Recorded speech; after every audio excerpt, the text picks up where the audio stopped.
You've been doing everything right. You wake up early, go to work, deal with stress you don't even talk about, push through exhaustion. And every paycheck, you try to be responsible. You skip vacations. You stop buying random stuff online. You tell yourself next month I'll enjoy life more. But instead, you save. Little by little, your bank account finally starts growing. At first, it's $1,000, then $5,000, then maybe $10,000, $20,000, maybe even more. And emotionally, that feels incredible because for the first time in a long time, you feel safe. You open your banking app and think, okay, maybe I'm finally getting ahead. But here's the thing. What if that exact feeling is actually keeping you financially stuck? What if the money sitting in your bank account, the thing that makes you feel secure, is quietly losing value every single year? Most people think financial success means saving as much cash as possible. But wealthy people think differently. Because after a certain point, keeping too much money in a bank stops being smart and starts becoming one of the biggest financial mistakes you can make.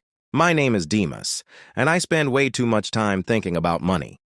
If you're someone who feels stuck financially, make sure to hit the subscribe button and give this video a thumbs up if this helps you out. Now look, we've all been taught the same thing since we were kids. Save your money. Parents say it. Teachers say it. Financial experts repeat it constantly. And honestly, for a lot of people, that advice is necessary. Because millions of people are one emergency away from financial disaster. A broken car, a medical bill, losing a job for a few months. That's enough to completely destroy someone financially. So yes, saving money matters. But here's where things get interesting. Nobody explains what happens after you become good at saving. Nobody talks about the point where keeping too much cash actually starts working against you. Because saving money feels productive. Watching your bank balance grow gives you dopamine. It makes you feel disciplined, responsible, in control. But financially, a large pile of cash sitting still is not always a sign of progress.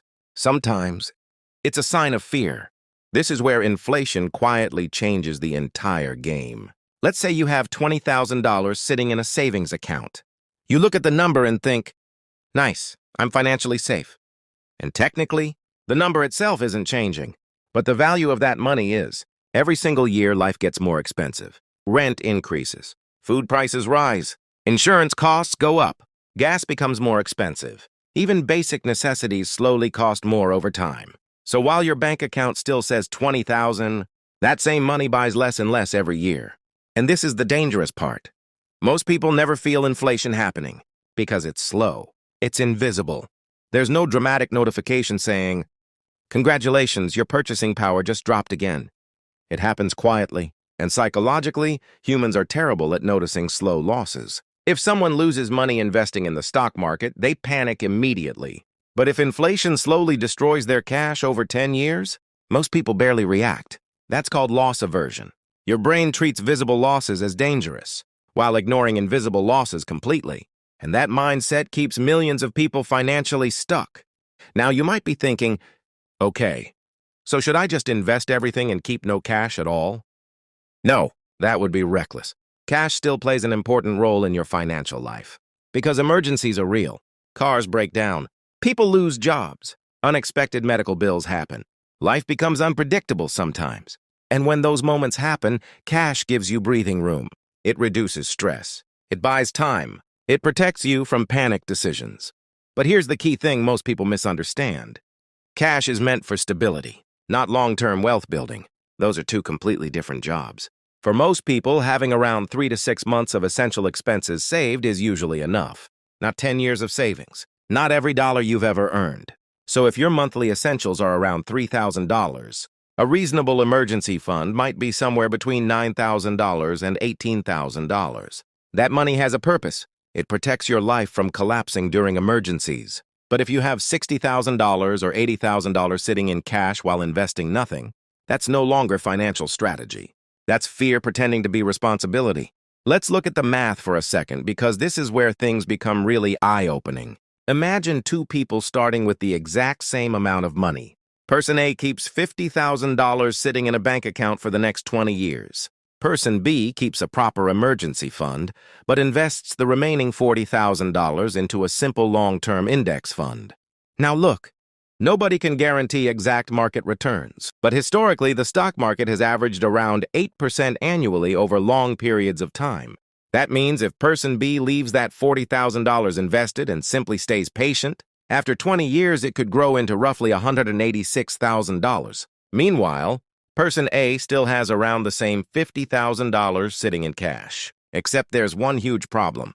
Inflation has quietly reduced the real purchasing power of that money the entire time. So even though the number looks stable, its actual value keeps shrinking. And this is the difference wealthy people understand. Money sitting still slowly loses power. Money invested productively creates momentum. That's why rich people focus so heavily on assets instead of just savings accounts. Now here's the part most financial channels completely ignore. Money decisions are rarely just about math. They're emotional. A lot of people know investing is important. They understand inflation exists. They've heard about compound growth 1,000 times. And yet, they still keep huge amounts of cash sitting in their bank account. Why? Because cash feels safe. That's the real reason, especially if you grew up around financial instability. Maybe your parents struggled with debt. Maybe you watched arguments about bills growing up. Maybe you experienced periods where money was constantly stressful. Those experiences change your relationship with money permanently. Your brain starts associating large cash balances with survival. So every time you see a big number in your account, your nervous system relaxes. You feel protected, even if financially that money may not be working efficiently at all. And this is why intelligent people still make poor financial decisions sometimes, because fear is powerful. Humans naturally prefer certainty over long-term optimization. The problem is, temporary emotional comfort can quietly cost you years of financial growth. Now, this is usually the point where people ask, okay, but what about debt? Shouldn't I just focus on paying everything off first? And honestly, this is where personal finance becomes more nuanced than most people realize. Because not all debt is equally dangerous. If you're carrying high-interest credit card debt at 20% or even 30% interest, that should absolutely become your priority. Why? Because eliminating that debt is basically like earning a guaranteed return.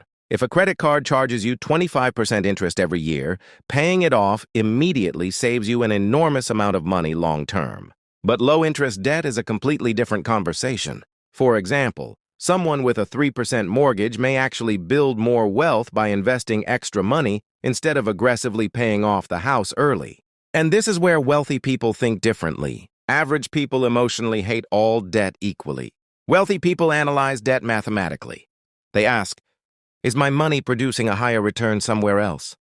That's a completely different mindset. Because sometimes the goal isn't simply eliminating debt, it's maximizing long-term financial growth.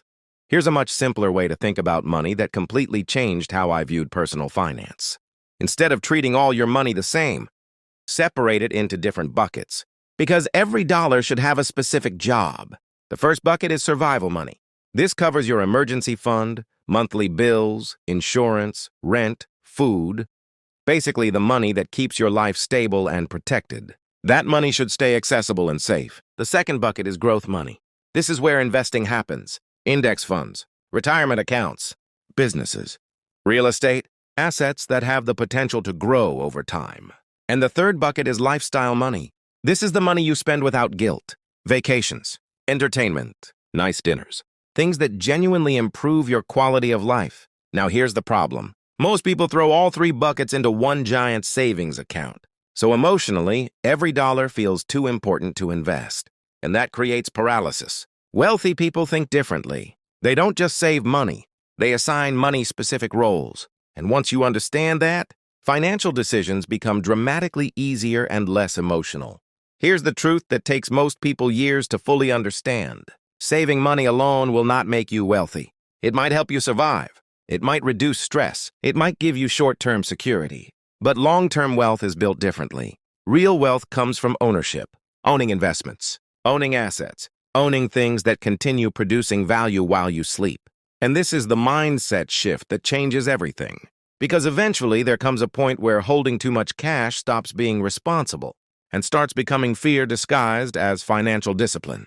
Look, there's nothing wrong with wanting security. Everyone wants stability. Everyone wants protection against uncertainty.